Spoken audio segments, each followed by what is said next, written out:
సమాజానికి సేవ చేయడం అన్ని విషయాలను గుర్తించినటువంటి ఓటర్ మహాశయులు వాళ్ళ మమ్మల్ని గెలిపించారు.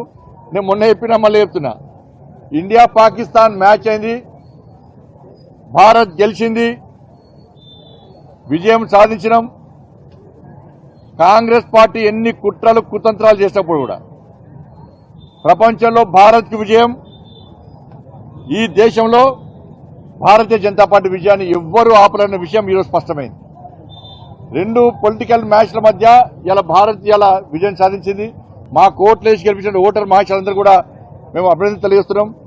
కాంగ్రెస్ పార్టీ ఓటమి వాళ్ళకు రంజాన్ గిఫ్ట్ ఇస్తున్నాం, పండుగ వేసుకోండి కాంగ్రెస్ పార్టీ వాళ్ళు. ఇలా డబ్బుల సంచులకు ధీటుగా ఓట్ల డబ్బాలు విజయం సాధించినాయి. వాళ్ళ వందల కోట్ల రూపాయలు వాళ్ళ పంచితే ఓట్లను నమ్ముకొని వాళ్ళన్నారు, పైసలు నమ్ముకొని వాళ్ళన్నారు, ఓటర్స్ నమ్ముకొని మేమున్నాం. ఓట్ల సంచులు ఓడిపోయినాయి, ఇలా నోట్ల సంచులు ఓడిపోయినాయి, ఓట్లు మాత్రం గెలిచినాయి. ఇవాళ రాహుల్ గాంధీ గారు సమాధానం చెప్పాలి. ఈవీఎంలలో స్కామ్ జరుగుతున్నది, భారతీయ జనతా పార్టీ ఇది చేస్తుంది అది చేస్తుంది మాట్లాడే రాహుల్ గాంధీ గారు ఈరోజు తెలంగాణలో జరిగినటువంటి శాసన మండలి ఎన్నికల్లో బ్యాలెట్ ద్వారా భారతీయ జనతా పార్టీ నరేంద్ర మోడీ గారి నాయకత్వంలో గెలిచినాం. బ్యాలెట్ ద్వారా గెలిచినాం. దీనికి కాంగ్రెస్ పార్టీ ఏమి సమాధానం చెప్తుందో స్పష్టం చేయాలి.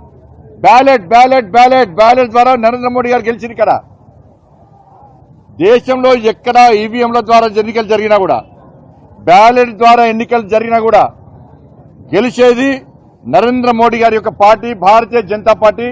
ఇలా తప్పకుండా గెలుస్తున్న విషయం ఇలా ఒక సంకేతం ఈరోజు దీని ద్వారా నిరూపితమైంది.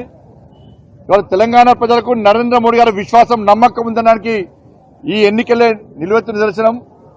ఓటుకు 5,000 రూపాయలు ఓటు వేసొచ్చే ముందు, వేసిన తర్వాత ఇష్టానుసారంగా డబ్బులు వంచింది కాంగ్రెస్ పార్టీ.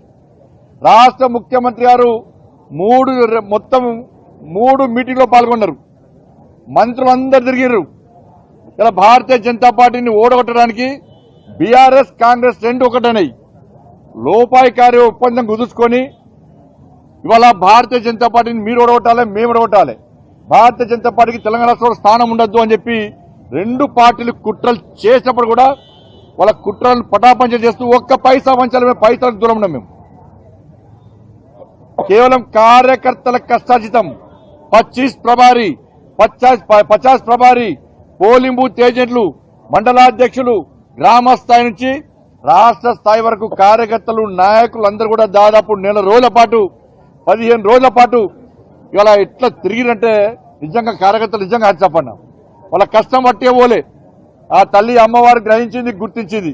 ఆ తల్లి ఆశీర్వాదం వల్ల, మా మోడీ గారి దయ వల్ల ఈరోజు ఇంత భారీ విజయం ఇవాళ మేము సాధించినాం. ఇలా కాంగ్రెస్ పార్టీ ఎన్ని పైసలు వంచిందో మీ అందరూ తెలుసు. పైసల ద్వారా గెలుద్దామనుకున్నారు, పైసల ద్వారా గెలిచామనుకున్నారు.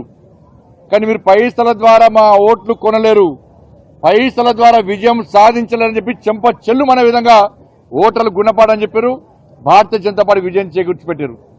వాస్తవానికి ఆ బీఎస్పీ అభ్యర్థి సెకండ్ వస్తారనుకున్నాం. ఆ బీఆర్ఎస్ పార్టీ సపోర్ట్ చేసి third wicket, BRS party support చేసి థర్డ్ వికెట్, ఇంకో సెకండ్ వస్తాం. కాంగ్రెస్ పార్టీ థర్డ్ పోతా అనుకున్నాం. ఈ చర్చ జరిగింది. కానీ బీఆర్ఎస్ పార్టీ ఏమనుకున్నదంటే పాపం గెలుస్తుంది కావచ్చు, గంప కింద కంపుదాం, మెడలో దండేద్దామని చెప్పి మెడలో వేద్దామని చెప్పి ప్లాన్ చేసి బీఆర్ఎస్ పార్టీ రాత్రి ప్లేట్ ఫిరాయించి బీజేపీని ఓడగొట్టాలి. కాంగ్రెస్ క్యాండిడేట్ కాంగ్రెస్ వాళ్ళు చూసుకుంటారు, ఈ బీఎస్పీ క్యాండిడేట్ మేము చూసుకుంటాం, ఓట్లు జీల్చాలి, భారతీయ జనతా పార్టీని ఓడగొట్టాలని చెప్పి ఈ రెండు పార్టీలు కుట్రలు పడినాయి. ఇలా విజయం సాధించింది మేము. ఇలా కాంగ్రెస్ పార్టీకి కౌంట్ డౌన్ స్టార్ట్ అయింది. ఇలా మార్పు కోసం ఎదురుస్తున్న ప్రజలకు భారతీయ జనతా పార్టీ ఒక దిక్సూచిగా కనబడ్డది. భారతీయ జనతా పార్టీ ద్వారా మాత్రమే మార్పు సాధ్యం, భారతీయ జనతా పార్టీని మాత్రమే ఆదరించాలి, అభిమానించాలని చెప్పి ప్రజల లోపల మార్పు వచ్చింది. మార్పు కోరుకున్నారు. ఇలా మార్పు కోరిన తర్వాత భారతీయ జనతా పార్టీకే ఈ అవకాశం ఇవ్వాలని చెప్పి ప్రజలు భావిస్తున్నారు. కాబట్టి ఎక్కడ ఏ ఎన్నికలు జరిగినా కూడా ఈ విజయ పరంపర ఇదే స్థాయిలో ఇదే విధంగా కొనసాగుతుంది. ఇవాళ స్థానిక సంస్థల ఎన్నికలు కూడా ప్రజలు ఆలోచిస్తున్నారు, ఎప్పుడు స్థానిక సంస్థల ఎన్నికలు వస్తాయా, ఎప్పుడు భారతీయ జనతా పార్టీ కార్యకర్తలను గెలిపించాలని చూస్తున్నారు. ఎందుకంటే గ్రామ పంచాయతీ నిధులు ఇచ్చేది భారతీయ జనతా పార్టీ కేంద్ర ప్రభుత్వం, కార్పొరేషన్లకు మున్సిపాలకు నిధులు ఇచ్చేది కేంద్ర ప్రభుత్వం, నరేంద్ర మోడీ గారి ప్రభుత్వం. ఈ తెలంగాణ రాష్ట్రంలో అమలవుతున్నది సంక్షేమ పథకాలను కూడా నరేంద్ర మోడీ అమలు చేస్తున్న సంక్షేమ పథకాలు.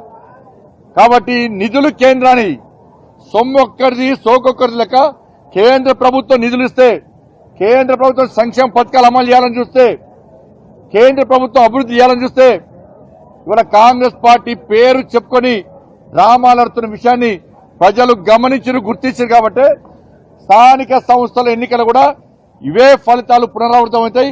భారతీయ జనతా పార్టీ కార్యకర్తలు వార్డు మెంబర్ నుంచి జడ్పీ చైర్మన్ వరకు, ఇలా కౌన్సిలర్ నుంచి చైర్మన్ వరకు, కార్పొరేటర్ నుంచి మేయర్ వరకు, ఎంపీపీలు కానీ ఎంపీ కానీ వార్డు మెంబర్ అన్ని కూడా భారతీయ జనతా పార్టీ అభ్యర్థులను గెలిపించడానికి ప్రజలు సిద్ధంగా ఉన్నారు. ఈ రెండు ఎన్నికలు మా లోపల ఒక విశ్వాసం నెలకొల్పినాయి, ఒక భరోసా కల్పించింది. వట్టి గెలవలేనా మేము, ప్రజలు మాకు నమ్మకంతో ఓటేశారు. ఇన్ని దెబ్బలు తిన్నామన్నా ఇలా ఓట్లేసే ముందు మేము విజ్ఞప్తి చేసాం, మీరు ఓటేసే ముందు జై శ్రీరామ్ అని చెప్పి ఇలా ముద్ర ఏంటి అని చెప్పి అన్నాం. వేసిరి వాళ్ళ మీరు ఓట్లేసే ముందు 317 జీవోకు వ్యతిరేకంగా కొట్లాడి తిరిగాని, నిరుద్యోగ సమస్యకు వ్యతిరేకంగా నిరుద్యోగ సమస్య తీర్చాలని చెప్పి మేము చేసిన ఆందోళన సందర్భంగా మా మీద పడ్డ లాఠీ దెబ్బలను ఒక్కసారి గుర్తుంచుకోండి. మా కార్యకర్తలు తలలు వలిగిన విధానం, మా కార్యకర్తల కాళ్ళు చేతులు ఉన్న పరిస్థితి, మా కార్యకర్తలు జైలు పోయిన సందర్భాన్ని ఒక్కసారి గుర్తు చేసుకొని ఆత్మ సాక్షిగా ఓటేయండి, గుండె మీద చేసుకొని ఓటేయండి అని చెప్పి మేము ఓటర్లను కోరిన తర్వాత మా కార్యకర్తల యొక్క త్యాగాలను, మా కార్యకర్తల యొక్క పోరాటాన్ని గుర్తించి, మా కార్యకర్తలు లాటరీ దెబ్బలు తీరు గుర్తించి ఇలా ఓటర్ మహాశయులు మాకు ఓటేసి గెలిపించారు. కాబట్టి రాబోయే రోజుల్లో కూడా ఎట్టి బస్సులో వెనుకడు వేసే ప్రశస్తి లేదు. ఏ విశ్వాసం, ఏ నమ్మకంతో, ఏ భరోసాతో మాకు ఓట్లేసిరో తప్పకుండా రాబోయే రోజుల్లో మీ విశ్వాసాన్ని వమ్మయ్యకుండా ప్రతి భారతీయ జనతా పార్టీ కార్యకర్త ఇలా మీ సమస్యల కోసం ఈ తెలంగాణ రాష్ట్రంలో అవినీతి, కాంగ్రెస్ పార్టీ యొక్క అవినీతి వ్యతిరేకంగా, కాంగ్రెస్ పార్టీ యొక్క ప్రజా వ్యతిరేక విధానాలకు వ్యతిరేకంగా ఇలా భారతీయ జనతా పార్టీ కార్యకర్తలు యుద్ధం చేయడానికి సిద్ధంగా ఉన్నారన్న విషయాన్ని ఇలా మీకు స్పష్టం చేస్తున్నాం. కాంగ్రెస్ పార్టీ దిగి రావాలి. మీకు వ్యతిరేకంగా ప్రజలు తీర్పునిచ్చారు. 5 ఉమ్మడి జిల్లాలు, 43 నియోజకవర్గాలు ఇలా మీకు వ్యతిరేకంగా తీర్పునిచ్చారు.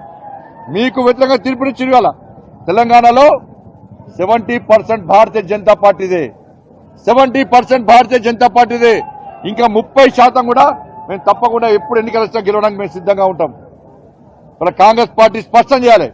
మీరు ఎన్నికల ముందు ఇచ్చిన 6 గ్యారెంటీల పరిస్థితి ఏంది, ఉద్యోగులకు ఇవ్వాల్సిన గ్యారెంటీల పరిస్థితి ఏంది, పీఆర్సీ విషయంలో కానీ, 5 డిఎల విషయంలో కానీ, ప్రమోషన్ల విషయంలో కానీ, నిరుద్యోగ వృత్తి విషయంలో కానీ, ఉద్యోగ నియామకాల విషయంలో కానీ మేము 56,000 ఉద్యోగాలు ఇచ్చినామని చెప్పి